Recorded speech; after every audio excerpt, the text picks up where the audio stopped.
Watch out. You might not always see these 5 tiny creatures coming for you, but chances are you've got one lurking nearby, ready to suck your blood. We show you how they do it and how you can get rid of them. Enjoy.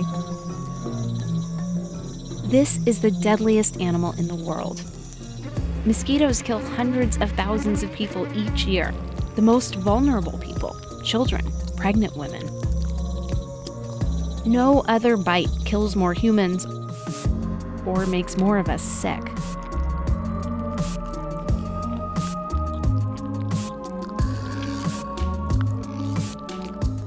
So what makes a mosquito's bite so effective? For starters, they're motivated.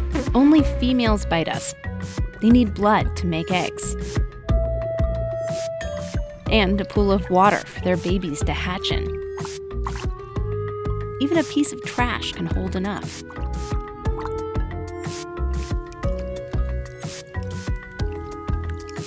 At first glance, it looks simple, this mosquito digging her proboscis into us. But the tools she's using here are sophisticated. First, a protective sheath retracts. See it bending back? If you look at a mosquito's head under a microscope, you can see what that sheath protects. And inside there are 6 needles. 2 of them have tiny teeth. She uses those to saw through the skin. They're so sharp, you can barely feel her pushing. These other 2 needles hold the tissues apart while she works. From under the skin, you can see her probing, looking for a blood vessel. Receptors on the tip of one of her other needles pick up on chemicals that our blood vessels exude naturally and guide her to it. Then she uses this same needle like a straw. As her gut fills up, she separates water from the blood and squeezes it out. See that drop? That frees up space to stuff herself with more nutritious red blood cells. With another needle, she spits chemicals into us. They get our blood flowing more easily and give us itchy welts afterwards. And sometimes, before she pries herself away, she leaves a parting gift in her saliva. A virus or a parasite that can sicken or kill us. There's nothing in it for her. The viruses and parasites are just hitching a ride. But this is what makes mortal enemies out of us and mosquitoes. They take our blood. Sometimes we take theirs. But often not soon enough. If you like this video, please hit the like and subscribe buttons. It really helps us reach more people, and we truly appreciate your support. On to our next miniature vampire. Let's see how ticks dig into you with a mouth full of hooks and the best way to pry them loose. The hills are alive.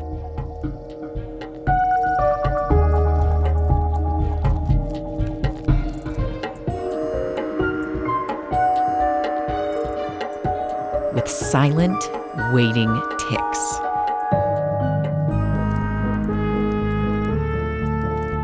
Their bites can transmit bacteria that cause Lyme disease and other things that can make us very sick. Protected by these palps is a menacing mouth,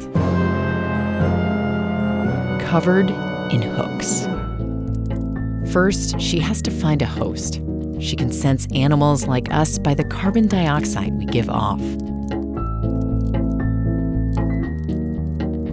She reaches out with her front legs. Scientists call this questing.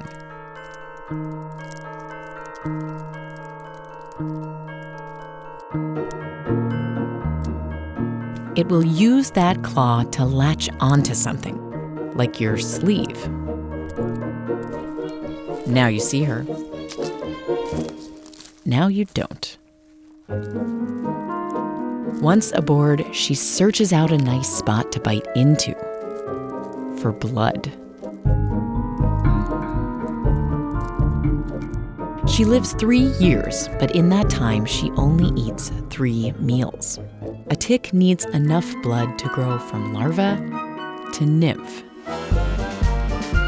nymph to adult.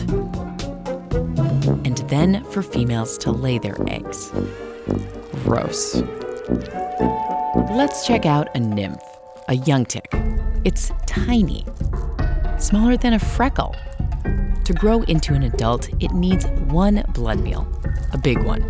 The front of its body is all mouth. It digs into us using 2 sets of hooks. The hooks wriggle into the skin. They pull our flesh out of the way and push in this mouth part, the hypostome. Those hooks anchor the tick to us for the long haul, like mini harpoons. While the speedy mosquito digs in, sucks our blood, and splits, all within seconds. A tick nymph stays on for days. 3 days if we don't find it before then. Compounds in their saliva help blood pool under the surface of our skin. The nymph sips it through its mouth parts, like drinking from a straw. When a tick is full, and I mean completely full, it falls off wherever it may be. Maybe onto your bed.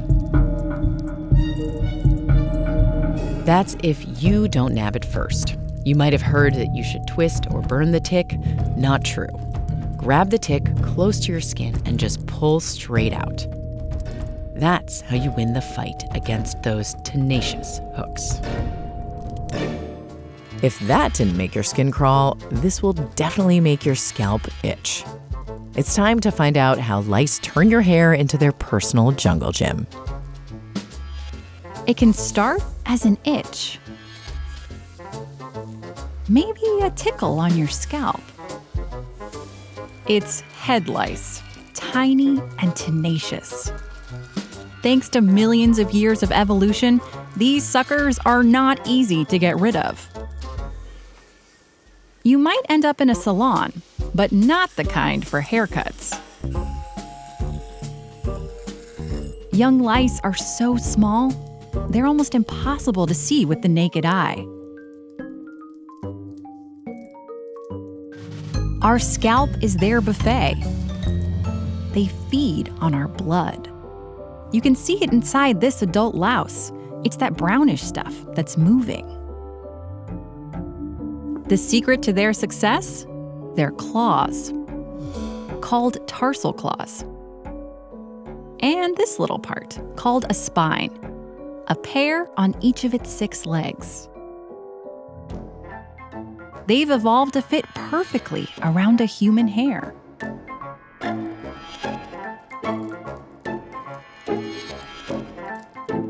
They make lice into speedy little acrobats, using our hair like a tightrope. They can't jump or fly, but they get around. Say 2 kids, one blonde, one brunette, touch heads. The louse just scoots right over.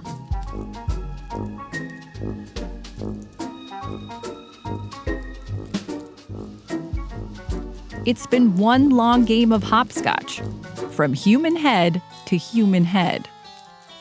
And it has to be us. Our head lice can't live on other animals. In fact, other primates have their own species of lice, adapted to their unique hair. Birds have lice that hide in their feathers. Ooh, cozy. And we all want them gone. Common insecticides won't kill our head lice anymore. They've become resistant to them. Even their eggs have serious staying power, glued to individual strands of hair. But lice do have a weakness. They can't survive away from our moist, warm scalp.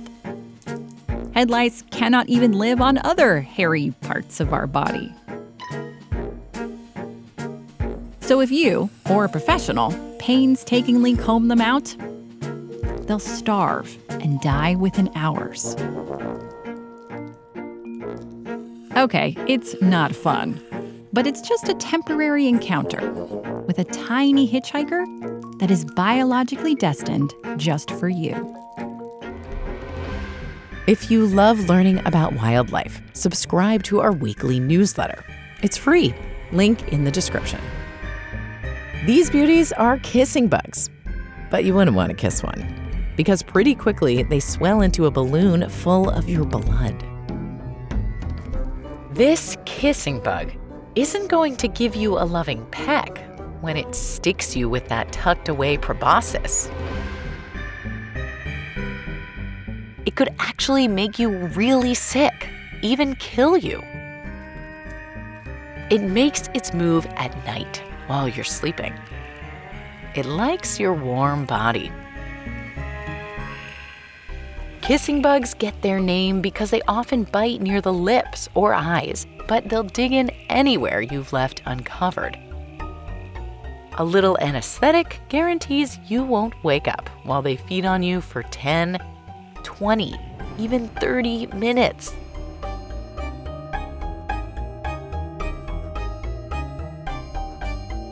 Every kissing bug needs several huge meals during the year or two it lives. As it gulps, its exoskeleton stretches like a balloon to fit up to 12 times its weight in blood.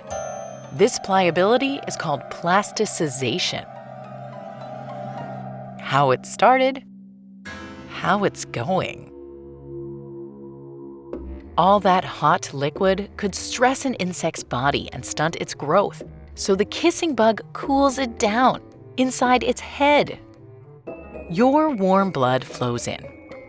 The cool insect blood, called hemolymph, absorbs the heat and releases it through the top of the bug's long head. In this infrared video, you can see the blood cool down by more than 10 degrees Fahrenheit before it reaches the bug's abdomen. So the bug is safe. You, on the other hand, are not. It injects saliva as it sucks your blood. Here's a scientist squeezing some out. The saliva has proteins that can give people a deadly allergic reaction called anaphylaxis. And it gets much, much worse. Okay, this is super gross. After eating, sometimes while it's eating, the bug poops. And that poop and urine might contain the parasite that causes Chagas disease. If the bug's victim rubs these feces and urine into the bite wound or their eyes, the parasite can infect them. Years later, as many as 1/3 of the people who got the parasite develop heart disease that can kill them, sometimes suddenly. Pregnant women can even pass the parasite onto their babies. Few contract the parasite in the US, even though kissing bugs live here. But in Latin America, millions of people have become infected. There, kissing bugs are known by many different names. Chinche besucona, chinche, pito, pinchuca, barbero. In rural areas, these kissing bug species live in people's homes, in the cracks of the walls, and in animal coops. Spraying has helped bring down infections, but hundreds of thousands of people have left their home countries for the US not knowing the bug gave them the parasite. A simple blood test can find it, and medications can often kill it. In the American Southwest, the bugs live in the nests of wild animals, like this pack rat den in Arizona, where biologists Anita and Chuck Christensen collect them. Oh, kissing bug, kissing bug. Genuine kissing bug. For the most part, they feed on the pack rats. But in late spring and summer, the bugs sometimes travel from these nests into someone's home. So sealing off your house with screens on your windows and even vents is one way to keep out these stealthy bloodsuckers. When they feed on your blood, tsetse flies can spread disease, but their motherly instincts are surprisingly familiar to us. We mammals like to think we're pretty special, right? We don't lay eggs, we feed our babies milk. Well, this very pregnant fly is about to prove us wrong. Yep, this Tsetse fly is in labor. And that emerging bundle of joy is her larva. While other insects can lay hundreds of eggs, she grows one baby at a time inside her, just like us.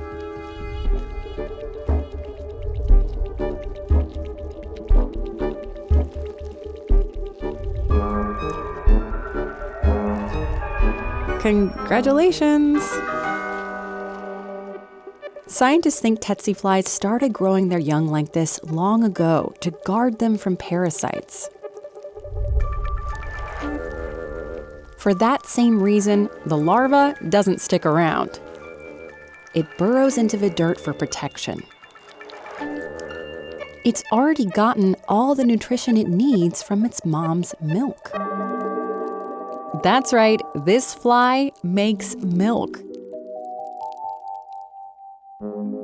Here's a drop of it under the microscope.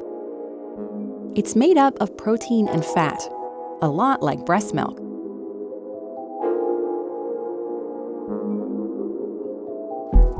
The fly doesn't exactly breastfeed, though. Inside its mom, the larva got milk through these tubes, which it drank with this pair of straw-like mouthparts on its head.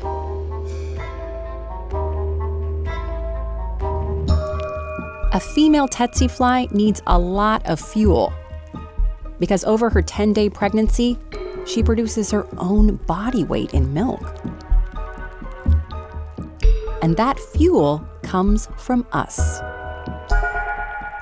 Tsetses feed exclusively on blood from humans and other animals. That's bad news, because where the flies live in Africa, they spread a debilitating disease called sleeping sickness in humans and nagana in livestock. Tsetses make cattle so sick that they can't be raised efficiently in a region of Africa the size of the United States.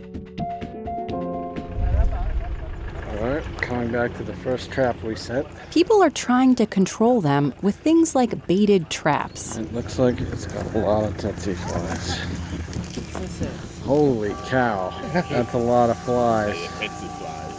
They're effective, but more defenses are needed.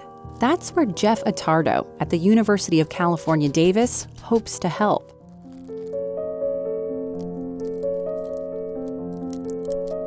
He's trying to stop tsetse flies from making babies in the first place. A female only mates once in her life, enough to make the 10 or so babies she'll have. The male makes sure she doesn't mate again by delivering a substance that makes her lose interest in sex. Scientists are trying to figure out what it is. If they could bottle it and spray it, female tsetse flies may never get busy at all. No more tsetse offspring to worry about. After spending about a month below ground in a hard shell, the fly emerges as an adult and unfurls its wings. Like us, tsetse flies ensure the next generation by investing a lot in a few offspring, instead of investing very little in a lot of them. They grow up so fast, don't they?